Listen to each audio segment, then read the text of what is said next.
Well, good morning and welcome to my first video of Cryss Fibro Chronicles.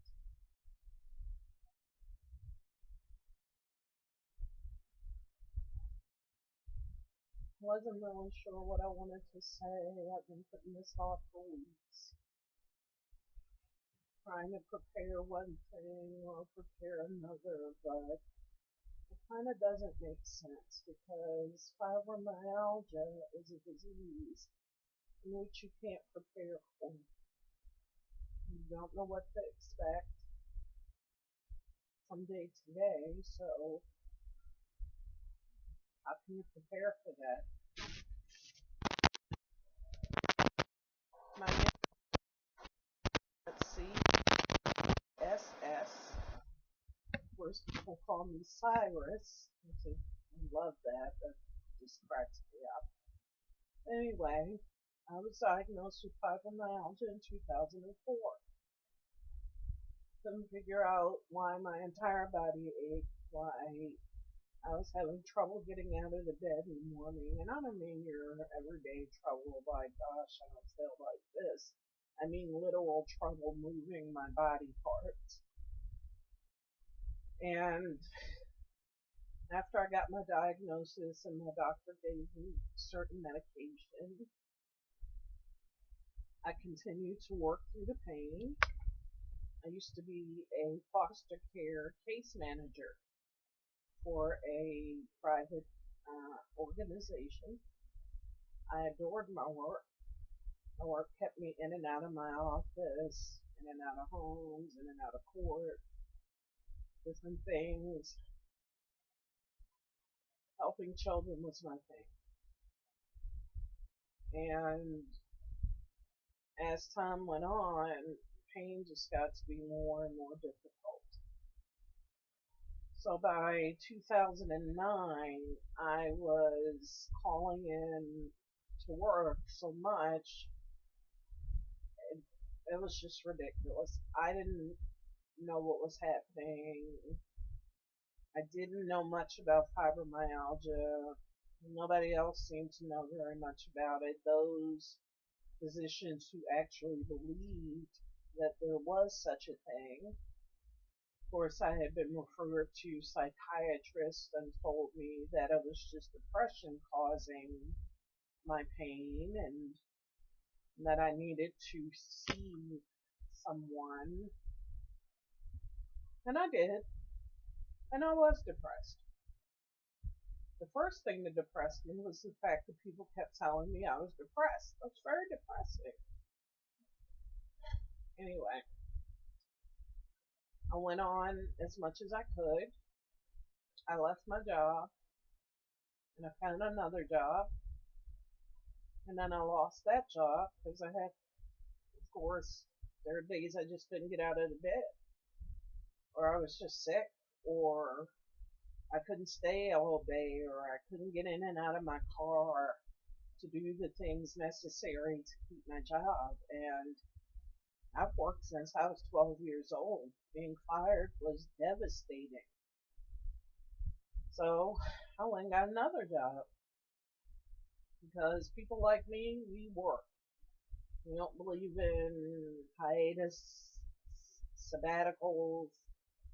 Heck, I've never actually been on a vacation and I'm 47 years old. So work is what I do.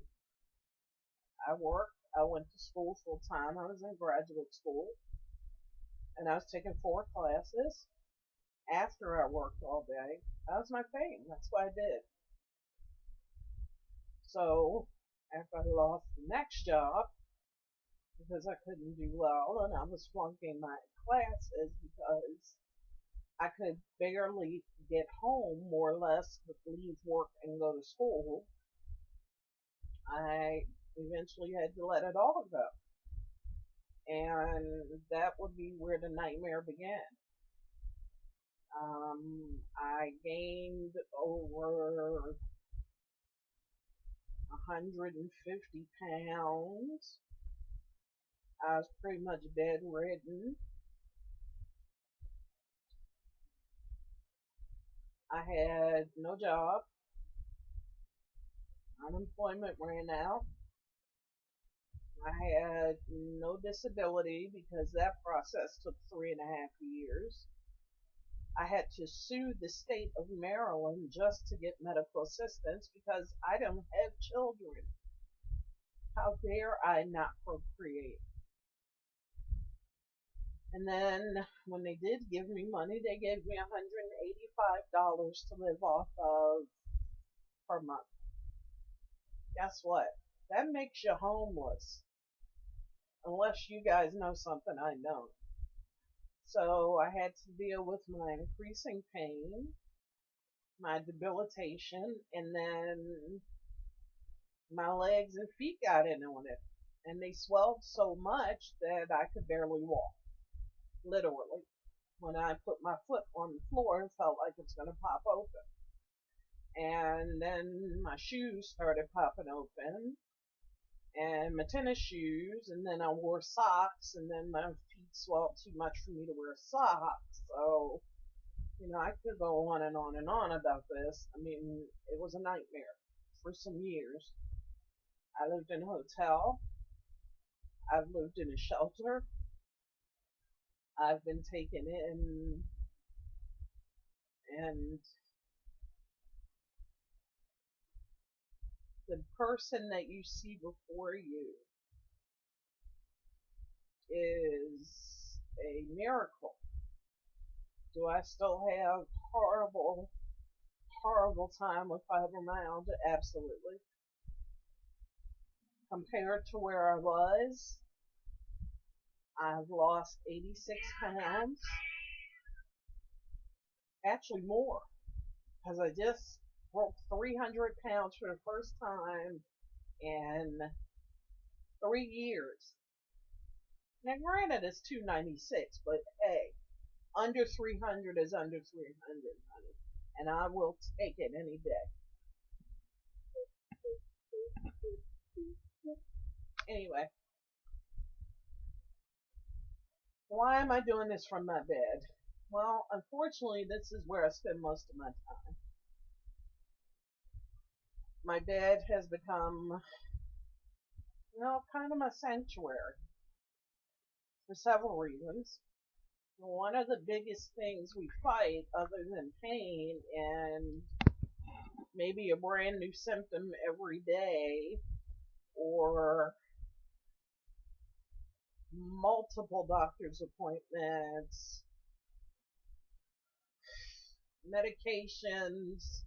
I take 19 pills a day. 19. This is a girl who wouldn't even take an aspirin. I'm telling you. The only thing I used to take was Excedrin when I had a migraine, and that was it.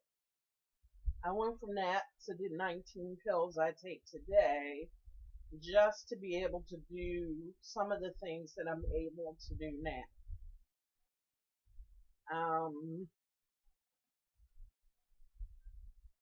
I can tell you all the horrific things about fibromyalgia. I can tell you that today is a tough day. I had a rough night because the bulk of my pain is in my low back and my right leg. And, at the hospital, when they ask you what your pain scale is from 1 to 10, and, anything over 5, they don't like too much. 6, 7 is pretty bad.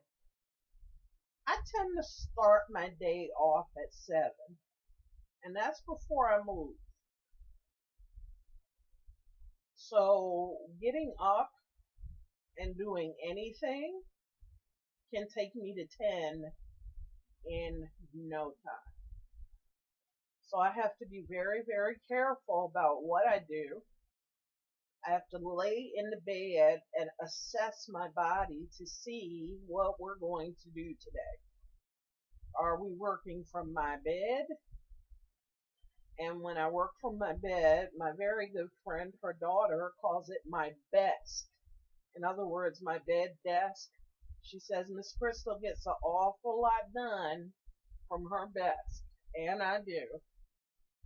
I am a writer, always have been. I am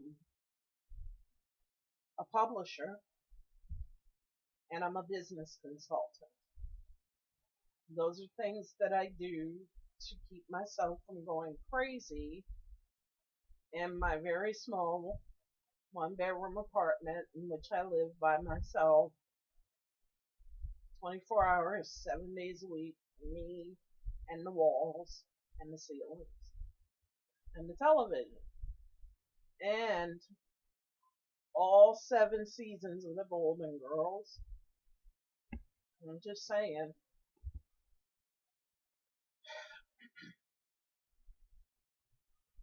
One of the worst, I think, things about fibromyalgia can be the depression. If you have worked your entire life,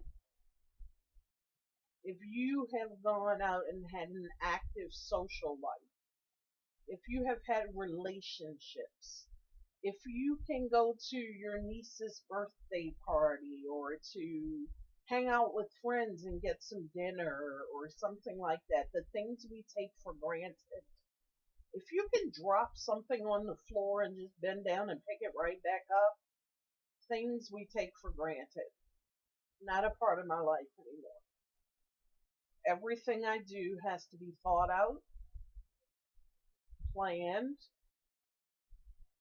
in accordance with how my body feels, because I also have chronic fatigue syndrome. So something simple as taking a shower can wipe me out for the rest of the day. So I have to be very, very careful about what I do, when I do it, where I go, how long I stay, if I'm sitting or standing, which I can't do either for very long. When I say very long, I'm talking minutes, not hours. I have been out to dinner 3 times in the last 5 years, and that's just been recent. I can't remember the last time I saw a movie. It was 2009, the last time I went to a show, a play. And what was interesting is that whole night, my legs kept trying to give out on me, and I couldn't figure out why. There's a lot to this, and it is depressing, and it makes you not want to get out of the bed. So sometimes you're going to see me in bed, and yes, I am in a constant state of pain. There is never a time when I'm not in pain. It's just a matter of level and which body parts are hurting.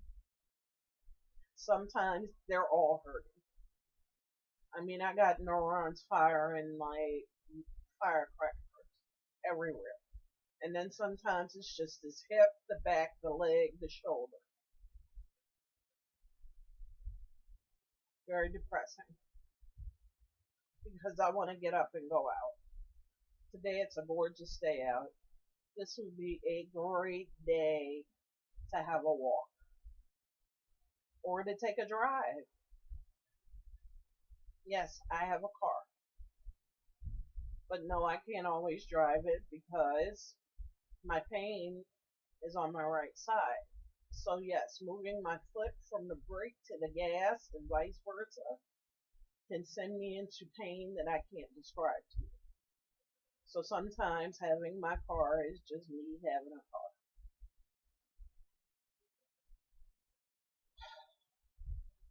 So yeah, there are going to be days you see me doing exactly what I'm doing right now. Nothing. Yes, I did have a rough and painful night. Yes, I'm still in pain. Yes, I feel incredibly fatigued, but I also feel incredibly frustrated because I want to get up and get busy. I have people that count on me to do certain things for them. I do their social media marketing. I edit their books. Do all kinds of stuff like that. They count on me. But here I lay in the bed doing nothing but watching repeatedly the Golden Girls. Why the Golden Girls? Because they're together. They're not alone. Good, bad, or indifferent. They fight, they fuss, but they love. They're there for each other. They take care of one another. And they encourage themselves they encourage each other to take care of themselves. And I love that. I don't have that. I do have family. Don't misunderstand. I am not a person that likes help. That is to my detriment. I have amazing friends. My circle of friends is very tight. I am a Scorpio. We don't trust everybody. We trust very few people, actually. I am a Christian. I trust God more than anybody else. And if it were not for Him, I wouldn't even be in shape to talk to you. I wouldn't be living in my own apartment. I wouldn't have a computer. I wouldn't be able to articulate the things I am to you. So I am grateful because as much as has happened to me and is still happening to me, there are people out there that have things going on with them that I probably would not survive. I thank God every single day that I pop my eyes open. And I ask Him, God, what are we doing today? And He'll tell me and He'll show me. The only time I get in trouble is when I take my eyes off of Him and I try to move in my own authority and I try to move in my own power. I have no power. All power comes from Him. So why am I telling you any of this? Why would you care? And why am I going to continue to do this on a regular basis? There's a reason for this.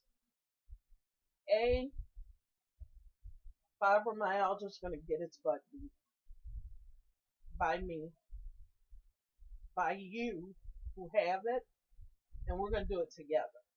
It's that simple. We are going to kick the crap out of this disease.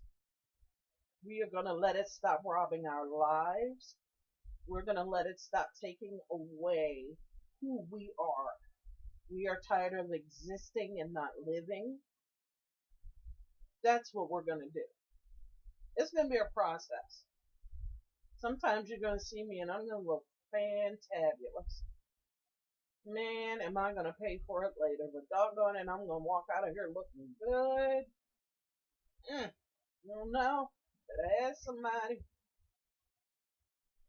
And then there are going to be times where it's going to be pretty rough. But you get it. And then there's the part, people who don't know fibromyalgia, don't understand it, or don't believe that it exists, to be educated. When I learn something, I'm giving it to you.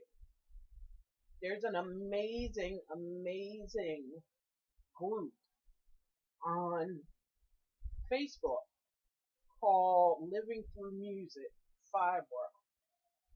It is amazing. The young woman, she's taught me so much, and I am not a group joiner or that kind of thing. It's not my thing, and I just caught myself reading her posts once in a while. And I read them regularly now because I have learned actual names for some of the things that are happening to me. Like when my skin gets so incredibly sensitive that my clothes hurt, that my sheets hurt, that the wind can blow and it's painful. It's called allodynia. I've had it for years.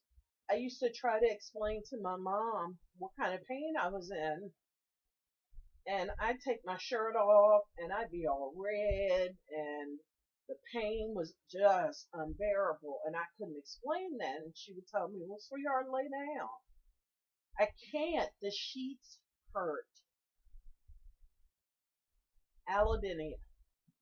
I learned that from that group. Do yourself a favor, log on, check her out. She's amazing. The other reason is twofold. Some stuff's just funny. Whatever you're going through, whatever's happening, some stuff is just freaking funny. And then there's the stuff that only happens to me.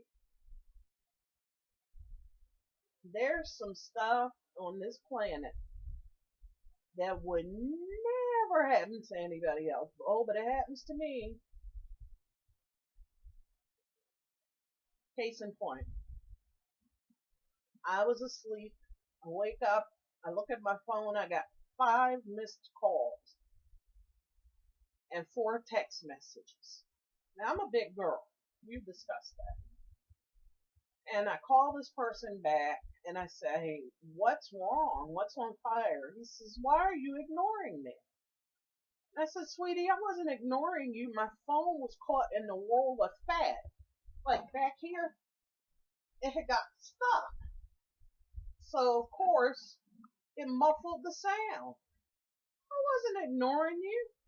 The phone was caught in some fat. That happens. Maybe no one will tell you. Maybe fat people don't talk about that kind of stuff. It happens. But as we go along, we're going to laugh. Because some stuff's funny. You can laugh with me, but you may not laugh at me. And we're going to get through this together. At the end, when we make it, when we beat it into the ground, when we make people understand that this is not just some thing, we're not lazy, we're not just tired, we're not people that don't want to work. When we educate, even healthcare providers need to be educated about this. When we do it, when we show up in our ball gowns and our makeup and our hair is done and we're walking in heels that we couldn't walk in before, or even if we're in flats, and it doesn't matter, when we all just show up in one place and we're out and we're enjoying ourselves, and we might even hear some music and start to get our party on a little bit. Okay, yeah, we're going to pay for that later. What? We're going to beat this. And we're going to do it together. We're going to figure it out. And we're going to defeat it. So I introduce you again to Cryss Fibro Chronicles. I can't guarantee anything that you're going to see, but what you will see is the truth. My truth. My journey. And I'm inviting you along because I want your journey to be successful like I know that mine will. So what I say to you today is that I wish you better days, more good than bad, and keep in mind we are on a mission to defeat this nasty life-robbing disease, and we're going to laugh along the way. I mean, really, my phone got stuck in the fat. I couldn't hear it. Really? Oh, come on, that's just funny. That's just funny. It's funny. It's okay to laugh. Laughter's good for us. We're not laughing at each other. We're laughing with each other. And we're going to laugh our way to hell. So, who knows how many of these I'll post a day or a week. I don't know what I'll feel like. But I do have a YouTube channel.